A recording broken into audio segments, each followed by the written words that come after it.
SPS international ने एक बार फिर सिद्ध कर दिया है कि वह केवल बोर्ड परीक्षा परिणामों तक सीमित विद्यालय नहीं, बल्कि भविष्य उन्मुख, कौशल आधारित और शोधपरक शिक्षा का सशक्त केंद्र है। राज्य एवं राष्ट्रीय स्तर पर विद्यार्थियों की उपलब्धियों ने विद्यालय को हरियाणा में अग्रणी संस्थान के रूप में स्थापित किया है। हरियाणा स्किल डेवलपमेंट मिशन के अंतर्गत आयोजित राज्य स्तरीय प्रतियोगिता में एसपीएस इंटरनेशनल के विद्यार्थियों ने उल्लेखनीय सफलता प्राप्त की। हिमेश वशिष्ठ, कक्षा 11 जेई फाउंडेशन, ने मोबाइल एप्लीकेशन डेवलपमेंट में प्रथम स्थान प्राप्त किया।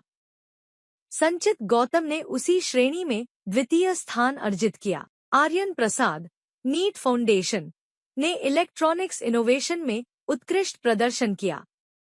इसी प्रतियोगिता में तृतीय स्थान एक विश्वविद्यालय छात्र को प्राप्त हुआ है, जबकि एसपीएस इंटरनेशनल के कक्षा 11 के विद्यार्थियों ने उच्च शिक्षा स्तर के विद्यार्थियों को भी पीछे कर दिया।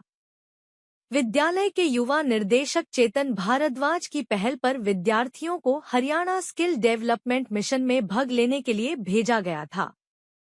यह कदम युवाओं की केवल कक्षा तक ही न रखकर उन्हें राज्य स्तरीय मंच प्रदान करने की दूरदर्शी सोच क्या दर्शाता है। विद्यालय के चेयरमैन सुरेश भारद्वाज ने कहा कि एसपीएस इंटरनेशनल का उद्देश्य केवल शैक्षणिक सफलता नहीं, बल्कि ऐसे नागरिक तैयार करना है जो कौशल, अनुशासन, अनुसंधान दृष्टि और राष्ट्र भावना से युक्त हों। हमारा लक्ष्य है कि हर बच्चा आत्मनिर्भर, तकनीकी रूप से सक्षम और सामाजिक रूप से जागरूक बने। निदेशक अकादमिक डॉक्टर संतुष्टि थापर ने कहा कि एसपीएस इंटरनेशनल का एनईपी हाइब्रिड मॉडल विद्यार्थियों को स्किल डेवलपमेंट, प्रतिस्पर्धी उत्कृष्टता, अनुसंधान संस्कृति और सामाजिक जिम्मेदारी के साथ जोड़ता है। शिक्षा हमारे लिए परीक्षा तक सीमित नहीं, बल्कि जीवन की तैयारी है। हम ऐसे विद्यार्थियों का निर्माण कर रहे हैं जो एआई युग में भी मानवीय मूल्यों और राष्ट्रीय चेतना के साथ आगे बढ़े।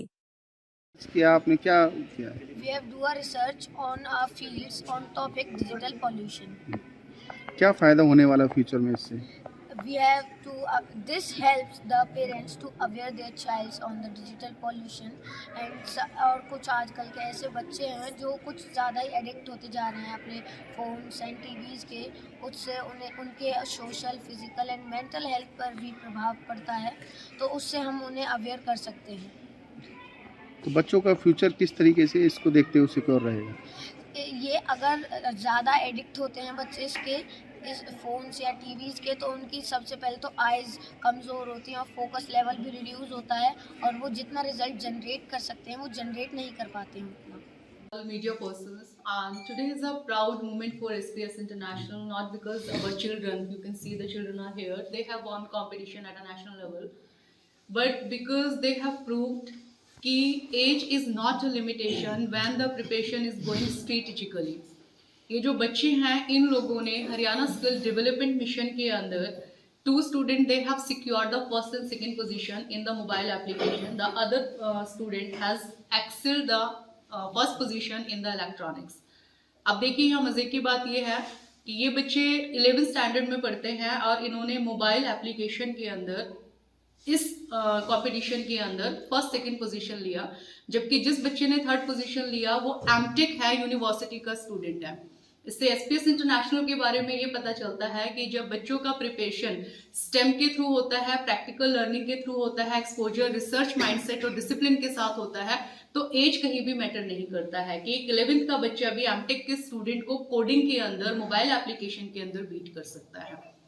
और ये सारा जो मिशन मैं आपको बताऊं under the vision of our young leader Chetan Bhardwaj sir, जो हमारे डायरेक्टर हैं, उनके अंडर इस विजन में होता है, क्योंकि उन्होंने ही इस प्रोजेक्ट का इनिशिएटिव लिया था। और स्टेम लैब के जो हमारे मेंटर्स हैं, क्योंकि ये जो बच्चों ने कंपटीशन विन किया है, इसका जो क्रेडिट है इस सक्सेस के पीछे जो ये है मेंटर हमारे सूरज पांडे सर और हमारे अंकुर यादव जी, ये हम लोगों के स्टेम लैब के मेंटर्स हैं जिन्होंने इन बच्चों को प्रिपेयर किया है और सर के अंडर विजन में ये चीजें हुई हैं। तो ये सबसे बड़ा इंपॉर्टेंट फैक्टर है एसपीएस इंटरनेशनल के लिए कि एसपीएस इंटरनेशनल केवल बच्चों को एग्जाम्स के लिए प्रिपेयर नहीं करता, वहां पर कोडिंग रिसर्च जो के इंटरव्यूज लिए हैं, हमारे 125 स्टूडेंट्स ने 10 सैम्पलिंग के साथ रिसर्च किया है डिजिटल पोल्यूशन के ऊपर, जिन उन बच्चों ने अराउंड 1250 सैम्पलिंग्स का मतलब है 1250 लोगों के साथ इंटरव्यू उन्होंने लिया क्वेश्चन आंसर से, जिससे उन्होंने एक कंक्लूजन निकाला है कि आज की डेट में एक्सेसिव स्क्रीन के यूजेस की वजह से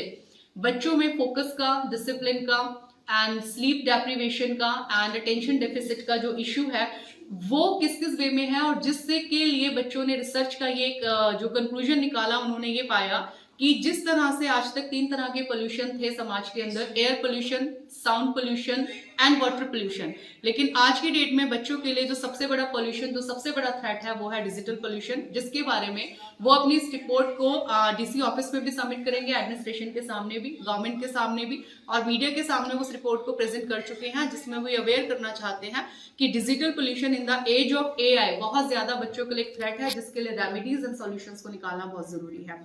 तो ये जो रिसर्च है ये भी आपको ये बताता है कि अगेन एसपीएस इंटरनेशनल किस तरह से observational skills and experiential learning के ऊपर काम कर रहा है, जो पूरा एनईपी हाइब्रिड के अंडर आता है।